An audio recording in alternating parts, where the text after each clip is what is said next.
ম্যাচের ৭৪ মিনিট। কোপার দুই সাবেক চ্যাম্পিয়ন ব্রাজিল উরুগুয়ে যুক্তরাষ্ট্রের লাস ভেগাসে লড়ছে দাঁতে দাঁত চেপে। পা ফসকালেই পড়ে যাবে মৃত্যু কূপে।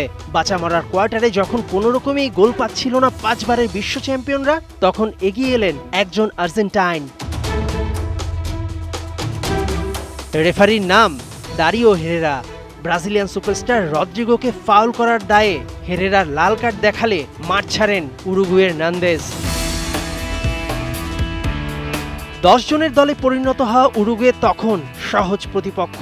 হারাতে তখনও সেলেসাওদের হাতে ছিল সব মিলিয়ে পাক্কা ২০ মিনিট।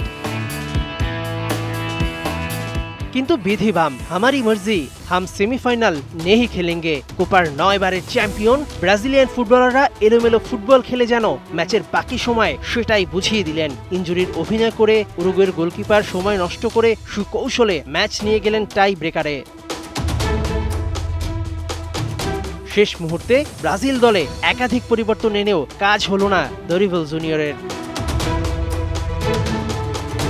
পুরো ম্যাচে ২৬টি ফাউল করে উরুগুয়ে বুঝিয়ে দিল এটা ফুটবল ম্যাচ নয়, যেন কুস্তি। পেনাল্টি শুট আউটের আগে দরিভেল, বিয়েলসার শিষ্যরা উত্তপ্ত বাক্য বিনিময়ে সেলেসাওদের ম্যাচ টেম্পারমেন্ট কিছুটা হলেও নষ্ট হয়েছে।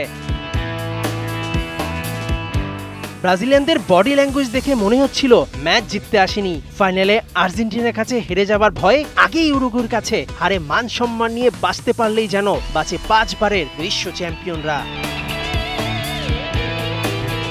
বাংলাদেশ ক্রিকেট দলের মতো ব্রাজিল দলও এখন ভুগছে নেতৃত্বের অভাবে।